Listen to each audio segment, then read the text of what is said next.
Buen día, Dios te bendiga y te guarde. El día de hoy vamos a estar leyendo en el libro de Isaías, en el capítulo 53. Vamos a concentrarnos en los versículos del 1 al 7. Bienvenidos a esta sección de la Biblia del Oso. Se me olvidó mencionar eso. Vamos a estar leyendo este pasaje. Por si acaso es la primera vez que nos ves en estos videos.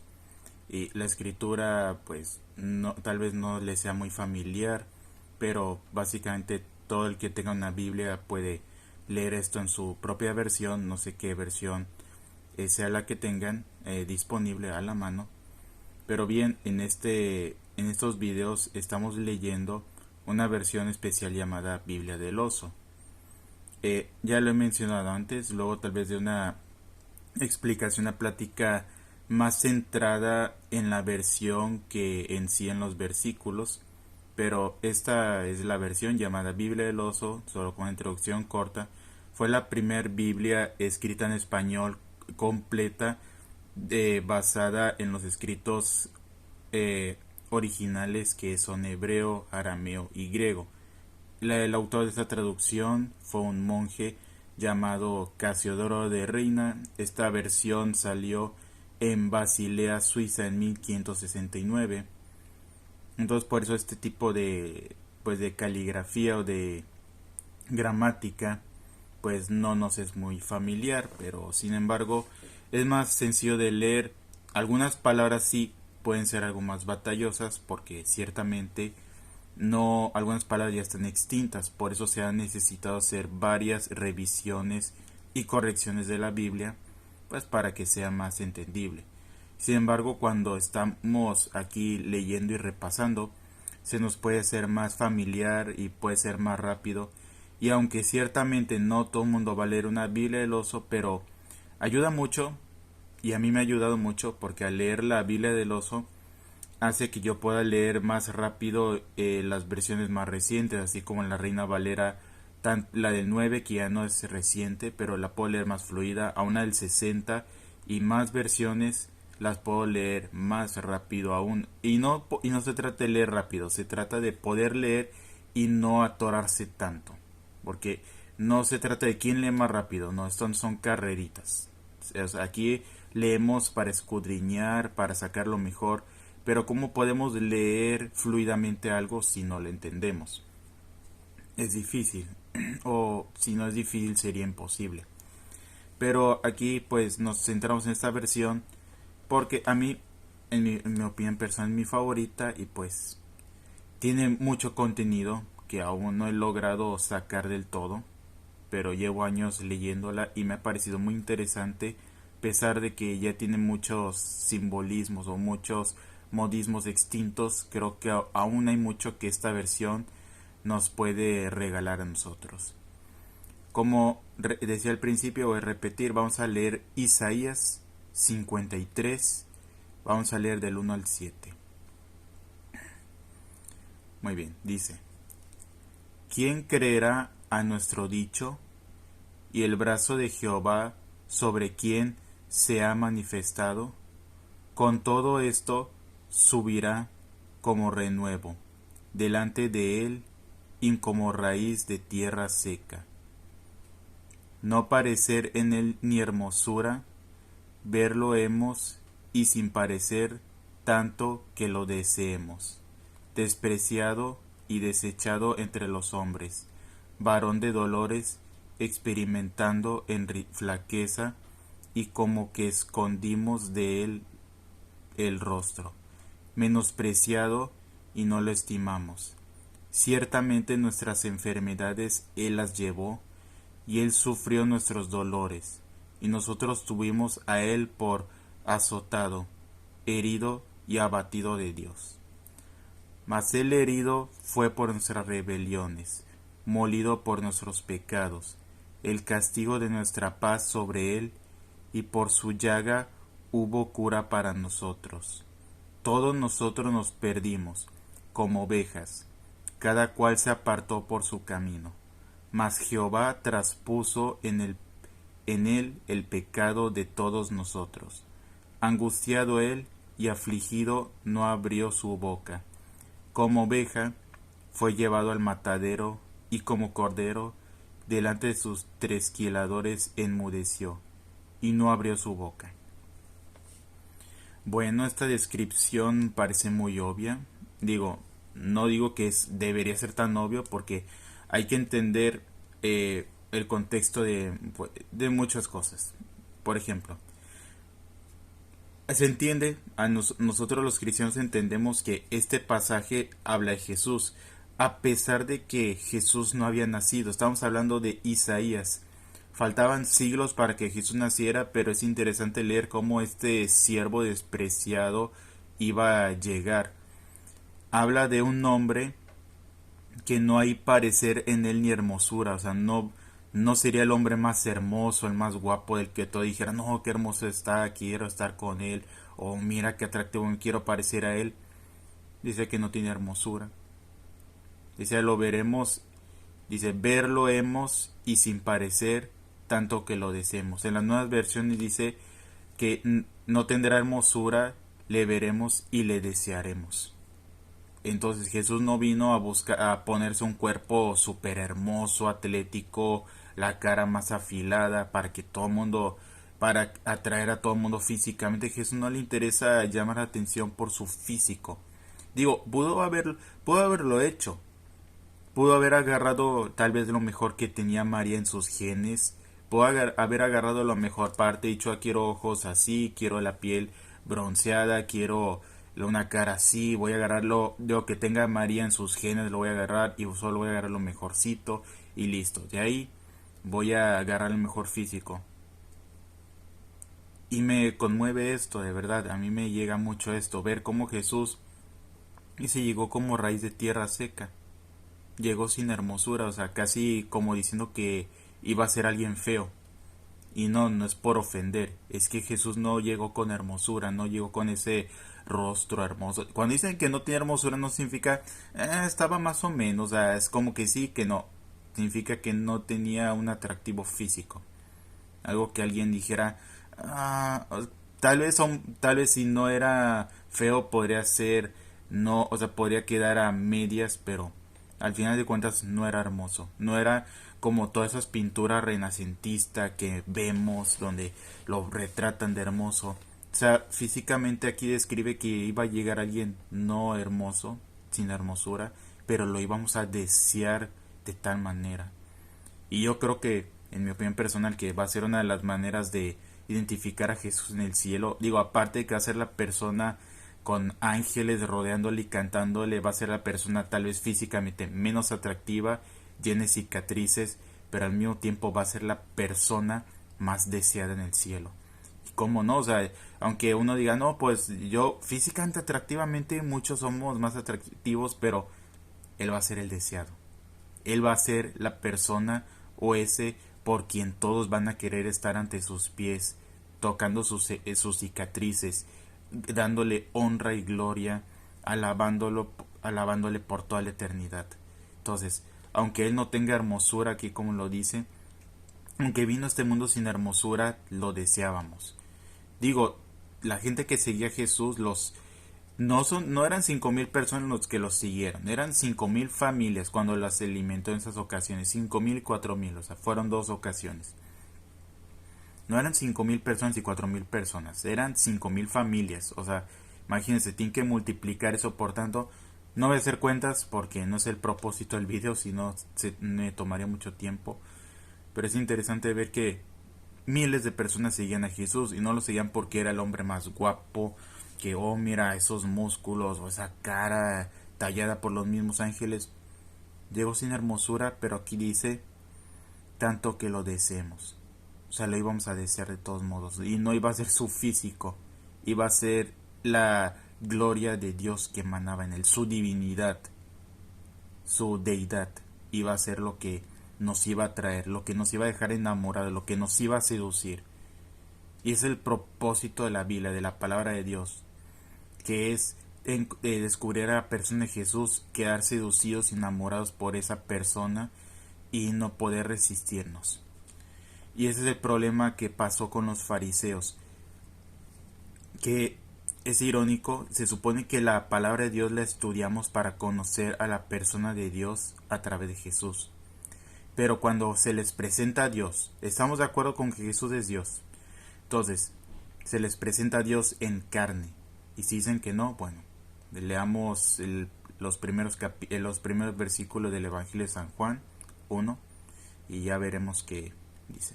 Pero se les presenta a Dios en forma de hombre ante los fariseos. Y los fariseos, en vez de leer las escrituras, y cuando decimos escrituras hablamos de la ley de los profetas, cuando leyeron las escrituras no dijeron: oh, sí, tú eres tú eres al que íbamos a esperar, tú eres el Cordero. No lo reconocimos. La iglesia no lo reconocimos. No diremos: eso fueron los fariseos. Nosotros podemos llegar a ser los fariseos. Si somos una iglesia que nos encargamos de rituales, de liturgias, pero se nos olvida que la iglesia es para acercar a Dios a la gente. Jesús es nuestro pontífice, es nuestro puente. Si alguna vez han oído esa palabra, no se asusten. Pontífice es una manera de decir puente. Entonces Jesús es el puente de Padre hacia nosotros. Pero eso nos olvida y empezamos a meter muchas actividades. Empezamos a desviarnos del propósito de la iglesia. Y se nos olvida que la iglesia está para, adorar a Dios en comunión, pero para enamorarnos de nuestro Dios. Para verle tal vez sin esa hermosura física, pero desearlo, que tengamos un deseo que nos arda y queremos estar con Él en todo tiempo. Y los fariseos, se les había olvidado esa parte, se les había olvidado para qué era todo lo que estaban haciendo, para qué eran todos los rituales mosaicos, para qué estaban leyendo los pergaminos. Incluso lo estaban olvidando de tal modo, como veíamos en el video anterior, se les estaba olvidando de tal modo que hasta ya estaban poniendo doctrinas de hombres, mandamientos de hombres, como el lavado de manos de los ancianos. ¿Que en qué parte lo pidió Moisés? Moisés no lo pidió, pero era el mandamiento de los ancianos. Y se nos olvida cuál es el propósito de la iglesia, que es acercar a Dios ante la gente, que empezamos a meter un montón de reglas que no necesariamente están basadas en la palabra. Una cosa es que pongamos reglas que sustenten, o sea, que apoyen la palabra, pero muchas veces solo queremos por mera liturgia, por mera costumbre, o solo porque haya una especie de orden visible, y se nos olvida cuál era el propósito original de la iglesia, que más que verse en orden es vivir una relación con Dios. Y claro, no estoy hablando de un desorden que cada quien pueda hacer en la iglesia lo que sea. No, Dios es un Dios de orden, estoy de acuerdo en eso. Tampoco nos vamos a hacer de la vista ciega y no, querer hacer lo que queramos cuando queramos. No. Dios también es un Dios de orden. Pero hay que ver qué orden. Y de acuerdo a lo que es Dios, no de acuerdo a nuestro orden, sino al orden de Dios. ¿Y cómo sabemos cuál es el orden de Dios? Pues aquí en la palabra de Dios lo vamos a saber. No lo vamos a saber todo, no es que en una leída ya descifrase toda la vida. Por eso se necesita de toda una vida de estudio. Y como digo, una vida de estudio significa que aunque ni el apóstol Pablo pretendió haberlo alcanzado todo. Imagínense, él mismo dijo que no lo pretendió haberlo alcanzado, siendo aunque era el último de los apóstoles, pero siendo más grande que cualquier persona de Dios de hoy en día. Y aún así él dijo que no pretendía haber alcanzado todo. Tal vez no parezca que tenga que ver con esto, pero claro que sí. Podemos ver que ya antes se hablaba de Jesús. Se hablaba de alguien que no iba a llegar hermoso, con una ropa de lo mejor. Llegó sin hermosura y aún así le íbamos a desear. Fue despreciado y desechado entre los hombres. Hasta sus discípulos lo desecharon tristemente. Los mismos discípulos se dispersaron y Pedro lo negó 3 veces. Y uno dijeron: pero Jesús era Dios, no necesitaba ayuda. Sí es Dios, Jesús, claro que sí es Dios, pero también es hombre. Es que no es mitad Dios y mitad hombre, no es como la mitología griega. Aquí no era mitad y mitad, era que era totalmente Dios, pero también era totalmente hombre.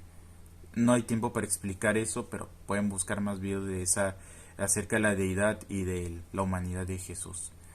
Jesús era también hombre, Él sí necesitaba que sus discípulos lo fortalecieran al menos en su momento más débil. Sin embargo, fue despreciado y lo dejamos. Lo abandonamos. Fue desechado entre los hombres. Y se varón de dolores, experimentando en flaqueza, o sea, en debilidad. Y como que escondimos de él el rostro. Nos escondimos de él. O sea, lo abandonamos, le dimos la espalda. Menospreciado y no lo estimamos. Uno dijera, ¿y cuándo lo despreciamos? Cuando soltamos a Barrabás. ¿Cuándo lo despreciamos? Cuando preferimos aprobar leyes que atentan contra la vida, contra la Biblia, contra el bienestar social, basado en la palabra de Dios. Cuando hacemos ese tipo de cosas, se está cumpliendo esto en nuestras vidas. No lo estimamos, lo menospreciamos. Cuando preferimos nuestro pecado en vez de preferir su presencia, su vida, su Espíritu Santo obrando en nosotros. Ahí es cuando lo menospreciamos y no lo estimamos. Dice, ciertamente nuestras enfermedades Él las llevó y Él sufrió nuestros dolores. Es interesante, me pongo a pensar cuando oro y oro por una enfermedad, en mi mente pienso, Jesús, que esta enfermedad se vaya al pasado y se vaya a ese cuerpo tuyo que estaba en la cruz.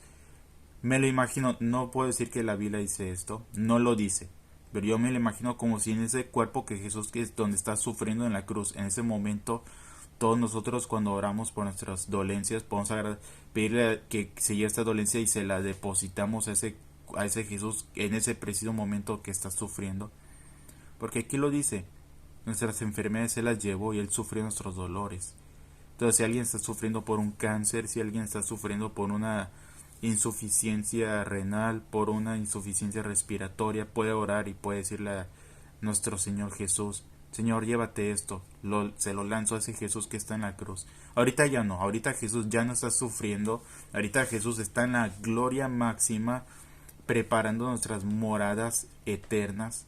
Ahorita no está sufriendo, o sea, no quiero dejar entendiendo eso, no, Jesús ahorita no sufre, Jesús ahorita está en total gloria ante el Dios, ante nuestro Padre Dios, con los ángeles, y nos está esperando para el día supremo de la resurrección, donde los que han muerto y los que aún no hemos muerto nos juntemos ese día para glorificar a nuestro Señor juntos y tener esa convivencia eterna. Y esa es la confianza que podemos tener cuando oramos, decirle, y podemos citar ese pasaje, Isaías 53:4. Ciertamente nuestras enfermedades Él las llevó, y Él sufrió nuestros dolores, y nosotros tuvímoslo a Él por azotado, herido y abatido de Dios. Sí, nosotros lo tuvimos a Él por azotado, o sea, lo azotamos, lo herimos y abatido de Dios. No oído esa expresión, abatido, cuando dicen la policía abatió a un criminal. Se sabe perfectamente que significa muerto, lo mataron, pero obviamente no van a decir los policías mataron a un criminal, los policías mataron a X, dice abatieron a una persona armada. Entonces, abatido de Dios, muerto por Dios. Por eso mi teoría o esa opinión que yo tengo de que a Jesús ni siquiera su muerte no fue por los judíos. No puedo decir por los judíos, es que los judíos mataron a Jesús, lo encarcelaron, y los romanos fueron unos salvajes ruines que lo azotaron. Pero ¿saben quién nos utilizó? Aquí lo dice. ¿Quién es Jesús es el abatido de Dios. Y no significa que eso nos quite culpa, no significa eso, no voy a dejar ese malentendido. Y dirán, bueno, ¿en qué me baso para eso? Porque cuando doy una idea, tengo que basarme en la palabra de Dios. Cuando no tengo sustento de la palabra de Dios, se los voy a dejar claro, así como hace rato que les decía, no puedo opinar, no puedo decir que la palabra de Dios dice esto, pero quiero tener esta ilustración. O sea, no significa que ustedes tengan que seguir eso a fuerzas, o sea, no es bíblico. Pero aquí yo tengo un sustento bíblico muy fuerte para decir que el que orquestó la muerte de Jesús y el que la llevó a cabo, me atrevo a decir que el que utilizó y manejó a los mismos romanos para azotar y maltratar a Jesús fue el mismo Padre. Me baso en Génesis cuando, cuando Abraham lleva a su hijo Isaac, que Jehová le dice a Abraham, Abraham, llévate tu único hijo, a Isaac, llévalo al monte y me lo vas a entregar en sacrificio. Y Abraham se lo lleva. Y se lo lleva y aún Isaac le pregunta, oye papá, ¿y dónde está el cordero, el carnero? Porque vamos a ofrecer un sacrificio, ¿no? Y de ahí viene la famosa frase, hijo, no te preocupes, Jehová proveerá, Jehová Jireh. No es el Jehová proveerá de proveer a mis alimentos, mi ropa, mi sustento, que sí, Dios es un buen padre, pero ese Jehová Jireh, esa frase específicamente habla de Jehová. Dios proveerá el cordero, el carnero. Este cordero, este carnero que estamos leyendo aquí, es el que Dios ya proveyó. O sea, Dios puede proveer agua, puede proveer alimento, puede proveer nuestras necesidades diarias, pero ¿de qué sirven que nuestras necesidades diarias sean suplidas si nuestra necesidad eterna no ha sido suplida? Entonces, esta necesidad eterna que fue el cordero ya fue suplido. ¿Quién iba a matar a Isaac? Uno podría decir, no, pues fue culpa de él. Las cuerdas amarraron a Isaac y el cuchillo estuvo a punto de cortarle el cuello. Ajá, pero ¿quién amarró a Isaac? Isaac no se amarró a sí mismo. No llegó una persona de ahí que Abraham dijo, oye, que una persona dijo, oye, te ayuda a amarrar a tu hijo, o que Abraham le llega a un siervo suyo, oye, me amarras a mi hijo. Estaban los dos solos.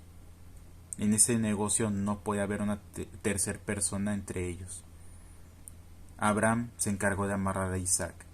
Isaac, como buen hijo, se dejó. Abraham estuvo a punto de degollar a Isaac. Sacó el cuchillo, ya estaba listo. Lo único que le faltó fue tiempo, o sea, fue que Dios no le permitió. Fue lo único que le impidió matar a Isaac. Pero Abraham ya estaba totalmente listo. Pero Dios es donde Dios pudo ver que un hombre se le parecía tanto que iba a entregar a lo más valioso que tenía. ¿Por qué creen que ni siquiera Dios le llama a Abraham su hijo, lo llama su amigo? ¿Qué implica esto que sea su amigo? Significa que Abraham va a ser su representante en la tierra, va a ser el hombre por el cual va a traer a su hijo. O sea, a través de la descendencia de Abraham, Dios iba a traer a Jesucristo a nacer y a morir por nosotros. Por eso Dios no pudo negarse a Abraham. No significa que Dios se siente comprometido, que Abraham le torció el brazo a Dios. No. Me refiero a que Dios dijo, este hombre, este es el elegido, este hombre ni siquiera me negó a su hijo. O sea, yo literalmente le puedo pedir lo más valioso. ¿Qué era lo más valioso para Abraham? Podría decir uno, el dinero. No. Abraham mismo dijo, ¿para qué me das más dinero si igual todo se lo voy a heredar a mi siervo? Dijeras una esposa, ya la tengo. O sea, igual, no es, o sea, ya la tenía y no dependía de eso su felicidad. Abraham era totalmente fiel a Dios. Y si dijera lo más valioso era su hijo, y justamente ya estaba a punto de matarlo. Entonces Dios, ¿qué decía? Este hombre, no me rechacen lo más valioso que tiene en su vida. Ni siquiera su dinero, sus tiendas, su ropa, o sea, todo su valor monetario, ni su propio hijo, que es lo que más ama a él, no me lo negó. ¿Qué negocios no voy a poder hacer con este hombre y que este hombre sea un firme, fiel seguidor mío, mi socio? Y es por eso que quiero tocar este tema, que el que abatió a Jesús fue Dios, fue el Padre. Y él tenía que hacerlo. Él tenía que ofrecer a su propio hijo en la cruz. Parece que me desvío el tema, pero quiero hablar de esta parte que dice herido y abatido de Dios. Herido no significa que nada más que está herido, o sea, que le hizo corto. He oído esa expresión cuando veo que hay policía. En una película veía que cuando están unos policías persiguiendo a un criminal y uno de ellos muere de un balazo, uno de ellos empieza a gritar hombre herido. No significa, el hombre está lastimado, el hombre le salió sangre o tiene una corte. Hombre herido significa hombre muerto, o sea, un agente de nosotros ha muerto. Entonces cuando dice herido también se refiere a esa expresión de decir muerto. Entonces Jesús fue aquel hombre herido y el abatido de Dios. su propio padre tuvo que matarlo en la cruz. Y no significa que por eso nosotros seamos más buenos, al revés, significa que Dios tuvo que hacer este horrido acto para salvarnos. Porque el que debió estar en esa muerte eterna, en esa muerte divina, fuimos nosotros. Nosotros debimos estar en ese lugar de Jesús. Sin embargo, el Padre decidió amarrar a su propio hijo con las cuerdas legales de los judíos y acuchillarlo, o sea, matarlo, herirlo con el cuchillo de los romanos, que los romanos eran la mano fuerte y de sufrimiento del momento. Entonces aquí muy directamente está hablando de Jesús. Él fue ese hombre herido. Dice, más el herido fue por nuestras rebeliones. Lo que nosotros hacemos como rebeldía, Él lo está pagando. Se me hace duro esto, verlo así. Nosotros rompemos los platos y Él tiene que pagarlos. Nosotros nos rebelamos, Él tiene que morir. Bueno, la ley natural era la paga del pecado es muerte. O sea, nosotros tenemos que morir. Yo tengo que morir si peco. Pero aquí lo pone diferente. O sea, Él hace un nuevo trato, Él hace este nuevo pacto para que nosotros podamos ser libres.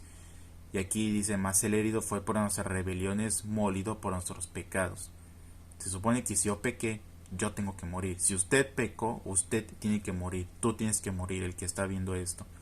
Pero sin embargo se hace un intercambio divino. Nosotros pecamos y nos rebelamos y Él es molido y herido a cambio. El castigo de nuestra paz sobre Él. Nosotros podemos tener paz y Él se llevó el castigo en ese momento. Y dice, y por su llaga hubo cura para nosotros. ¿Por qué creemos que solo perdona pecados? Sí, o sea, la cruz, claro que perdona pecados. De hecho, es su principal razón. La cruz cura los pecados, o sea, perdona pecados. Pero también puede curar enfermedades. Jesús no solo sufrió espiritualmente, Jesús literalmente murió. O sea, no solo fue me van a lastimar espiritualmente, me van a insultar, voy a sentirme alejado de Dios. Claro, fue lo peor que sufrió, la muerte espiritual. Claro que sí, y jamás voy a dejar de ver eso como el mayor sufrimiento. Pero literalmente murió. No solo espiritualmente, sino físicamente también murió.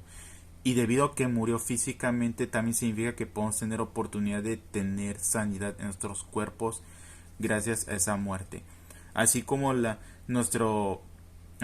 su muerte fue un milagro, se puede decir así, también podemos tener un milagro de nuestra sanidad. Es que es un intercambio. De repente uno pensará que no tiene sentido, no intente buscar mucho sentido porque en realidad tal vez jamás lo hallemos. Pero Jesús murió por algo que no hizo y ahora nosotros podemos vivir por algo que jamás hicimos. Eso es lo milagroso. Piensen en eso.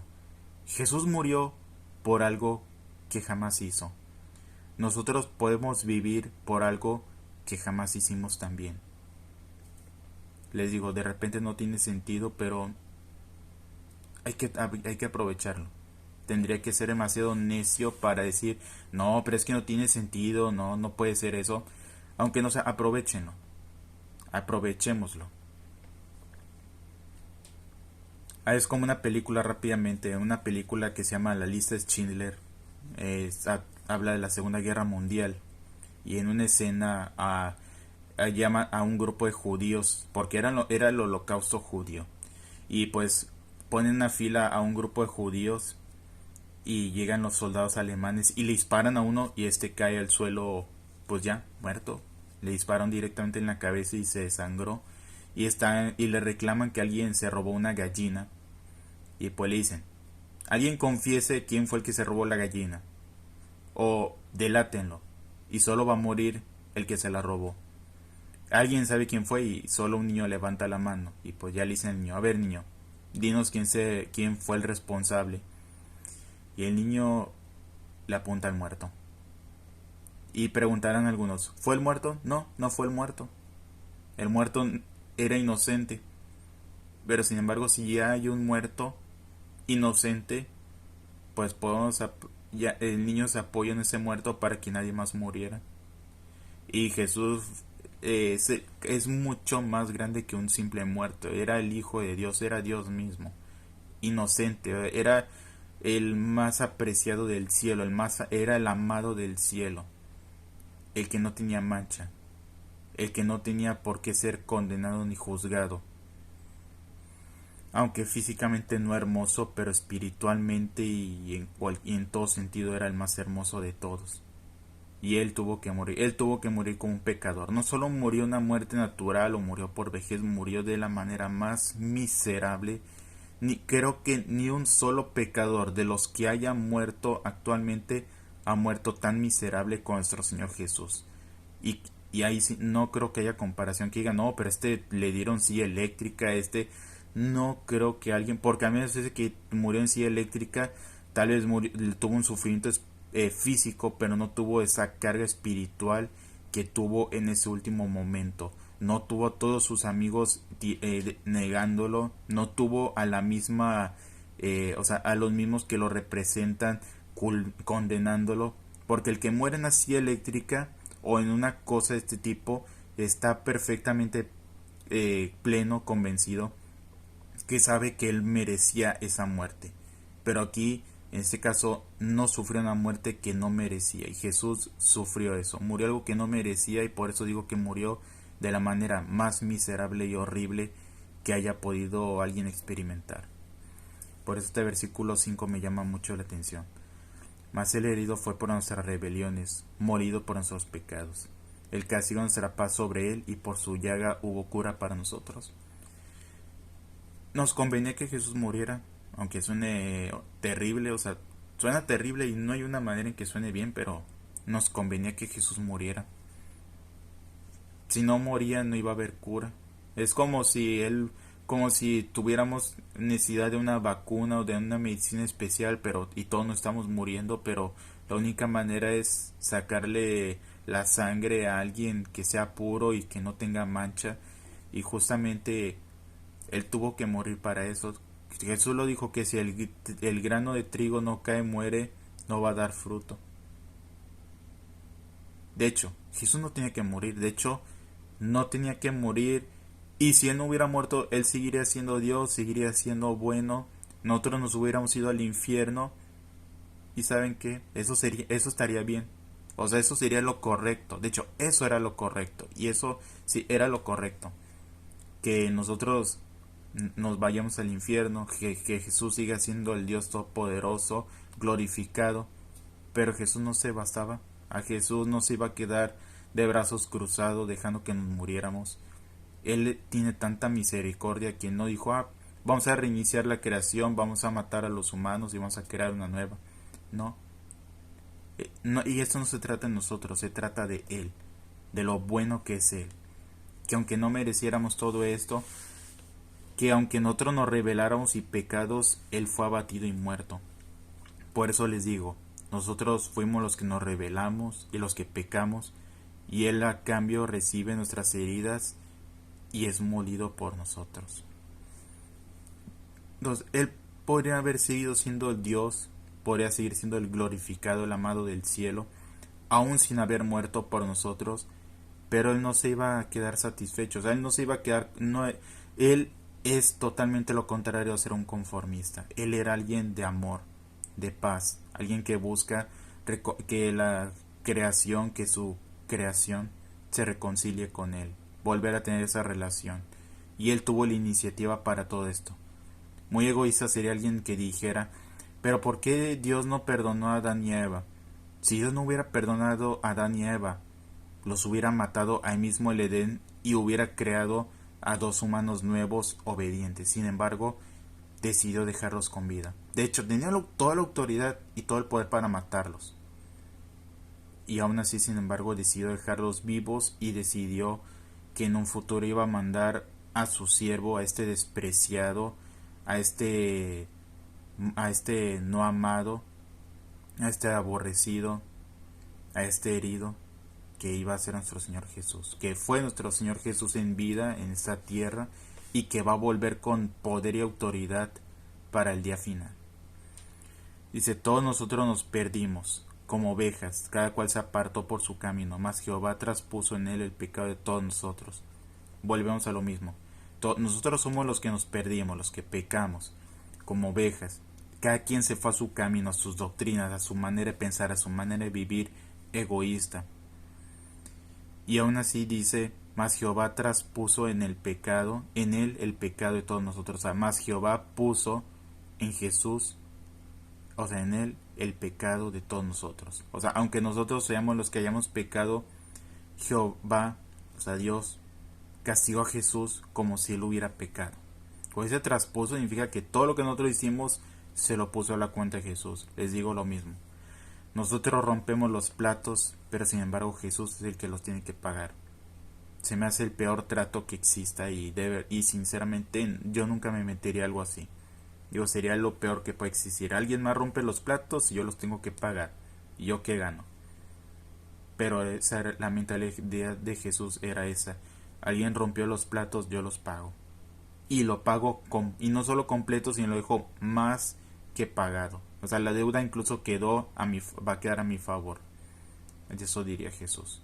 Jesús es tan bueno que ni siquiera él vería, ¿y yo qué gano? Jesús dijera, mis hermanos se van a salvar. Mi creación se va a poder salvar. Si es que yo pago esos platos rotos, que no son simples platos rotos, es mucho más. Solo lo digo con expresión, pero es mucho más que un plato roto. Y claro que en un restaurante fino, si rompemos algo, seguramente tendríamos que pagar mucho. Ahora imagínense en el reino de los cielos, rompemos uno de sus mandamientos, ¿cuánto no tenemos que pagar? Sin embargo, Jesús ya pagó, no tenemos que pagar más. El que les diga que tiene, bueno, sí tienes que aceptar a Jesús, pero tienes que hacer esto otro, básicamente está diciendo el sacrificio de Jesús no fue suficiente. Y esa es una de las peores herejías y hasta blasfemias que alguien pueda decir. Así que nadie les diga que aparte de la sangre de Jesús se necesita de más cosas para ser salvos, es mentira. Aquel ladrón que murió en la cruz no tuvo que hacer más cosas para ser salvo. Claro, no estoy esperando que todos lo aceptemos hasta que estemos muriéndonos. ¿Qué pasa si no morimos y no tenemos tiempo de arrepentir? Uno dijera, bueno, cuando me muera voy a aceptarlo. ¿Y si mueres hoy no lo sabes? ¿O esta noche, mientras duermes? No se sabe. Yo no les diría que esperen hasta que se vayan a morir, pero a lo que me refiero es que no necesitamos más que la salvación de nuestro Señor Jesús para ser salvos. Creer en Él, creer en nosotros como pecadores, dejando claro, creer que nosotros hemos pecado, porque muchos dicen, cree en ti, pues yo dijera, cree en ti como pecador, o sea, que tú eres el pecador, y cree que Jesús puede ser tu Señor, tu Salvador, el que te limpia de todo, de todos tus pecados, y te puede hacer una persona digna y santa delante de Dios. Aquí lo dice, todos nos perdimos. Dice, algunos se perdieron, la mayoría se perdió. No dice eso, dice todos. Significa, yo, ustedes, los que están viendo esto, todos nos perdimos. Y aún así, Él traspuso en Él el pecado de todos nosotros. O sea, Él puso el pecado en Él que nos correspondía, el castigo. El 7 ya dice, angustiado Él y afligido no abrió su boca. Como oveja fue llevado al matadero, y como cordero delante de sus trasquiladores enmudeció, no abrió su boca. En San Lucas 23 podemos leer que Jesús fue llevado ante Pilato y Herodes y no quería hablar. Sobre todo con Herodes no habló. Herodes decía, vamos, hazme un milagro, es más, si me haces un milagro, te dejo libre. Nada, no le habló. Quedó incluso Herodes decepcionado diciendo, este era el hombre por el que mi papá se peleó, o sea, para el que quería matar de bebé. Este era el hombre del que todo el mundo dice que es el Galileo milagroso y todo eso. Qué excepción. Y lo mandó de vuelta con Pilato. Y aún Pilato no le quería hablar a Pilato, tampoco. Pero como Pilato le dijo, no sabes que yo tengo autoridad para librarte de la cárcel, como diciéndole, yo tengo más poder que tú, hazme caso, casi diciéndole, yo tengo poder sobre ti y hazme caso. Y Jesús le tuvo que decir, no tendrías eso si mi padre no te lo hubiera dado, así que bájale 3 rayitas, o sea, cálmate, que mi padre es el que está encima de ti. Sí, tú eres el líder aquí, pero no se te olvide que tú también tienes un líder. Y a partir de ahí Pilato tuvo que decir, ah, caray, voy a tratar de sacar a ese. O sea, se dio cuenta que este hombre era totalmente justo. O sea, hay que tener algo en claro. Pilato no le tiene en contra de Jesús. Pilato quería salvarlo, pero pues eso era muy difícil de sacar porque estaba en toda una encrucijada legal y pues también espiritual con la iglesia farisea. Pero justamente aquí vemos que Jesús no se quejó por lo que le hacían. Sí tuvo 7 expresiones Jesús. Y la única queja que Jesús hace en la cruz, eso sí se puede registrar. La única queja que Jesús hace en la cruz es, Dios mío, ¿por qué me has desamparado? No se quejó porque lo hayan clavado o porque lo hayan tenido azotado. O sea, se tuvo que callar y qué horrible. Cuando uno está sufriendo y lo más que quiere hacer es gritar y sacar el dolor y sin embargo él llegó como un cordero y lo azotamos, lo maltratamos, lo maldijimos, lo negamos. O sea, le hicimos de todo. Les digo, eso aunque dijeran, pero tal vez los criminales más horribles del mundo tal vez sufrieron igual, sí, pero al menos estos criminales sabían que lo merecían. Como que aunque sufran, pero de alguna manera pueden pensar, ah, bueno, pero con esto al menos estoy pagando lo que hice. No estoy diciendo que con eso se van a salvar, no. Pero al menos el criminal tiene ese placebo de que con eso que le están haciendo, al menos puede decir, bueno, ya quedamos a mano, pues me están haciendo sufrir, pero quedamos a mano. Y no estoy diciendo que por eso se salven, no me malinterpreten. Es lo que puede sentir un criminal. Pero en este caso Jesús no lo merecía y sin embargo se lo tragó. No solo sufrió físicamente que murió, sino también espiritualmente porque el Padre lo abandonó. Y alguien dirá, no, el Padre no abandonó a Jesús. Ah, ¿cómo no? Hay más de una sola evidencia que muestra que el Padre sí iba a abandonar a Jesús. Lo iba a dejar en el momento de la muerte. No solo no lo iba a apoyar, sino que iba más bien a provocar su muerte y su sufrimiento para que pagara por completo. Jesús no solo iba a morir físicamente, sino solo bastaría con lanzarle un flechazo y ya lo matamos. Pero no, Jesús tiene que sufrir como ese cordero que se representaba en la Pascua, en las fiestas judías. No abrió su boca ante Herodes y ante Pilato, cumpliendo esta profecía. Hice delante de sus tresquiladores enmudeció, o sea, delante de sus maltratadores, delante de mí, delante de toda la iglesia, de aquellos que lo acusamos, de sus amigos que lo abandonaron, no habló. Cuando Pedro lo negó 3 veces, Jesús sí volteó a ver a Pedro, pero no dijo, Pedro, ¿qué onda? ¿Por qué me negaste? Solo se le quedó viendo. Callar, pero ese silencio dijo mucho más que 1000 palabras. Le dijo, Pedro, ya sabía que me ibas a negar. No sé, es que ese silencio se puede malinterpretar de 1000 millones de maneras. Entonces, Jesús no abrió la boca, se tuvo que callar. Y a nosotros lo que más nos gusta hacer cuando sufrimos es abrir la boca y lanzarle de piedras a los demás. Y Jesús hizo todo lo contrario. ¿Cuántas veces no nos parecemos a Jesús en ese aspecto? Necesitamos parecernos más a Jesús ahí. Dice, delante de sus tresquiladores enmudeció y no abrió su boca. Es muy interesante ver esto. Dijeran uno que no está hablando de Jesús. Pues no dice Jesús, pero Isaías tenía esa profecía del Mesías que iba a venir. Entonces ya les dejo esta palabra. Espero que es el final de todo esto. O sea, el propósito de esto es que reconozcamos a nuestro Señor Jesús.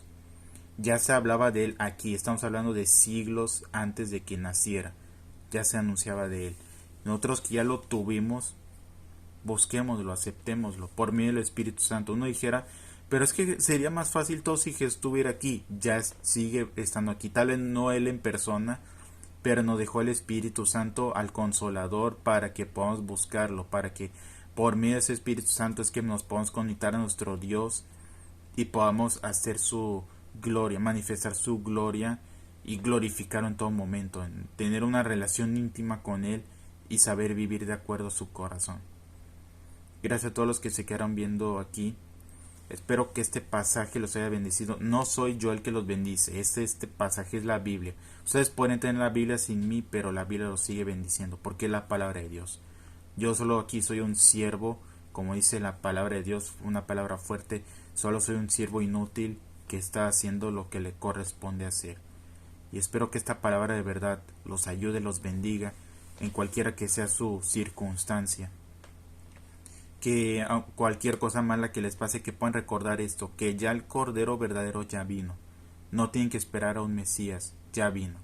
Y es este Mesías y es el Mesías que vino hace 2000 años, Jesús el Cristo.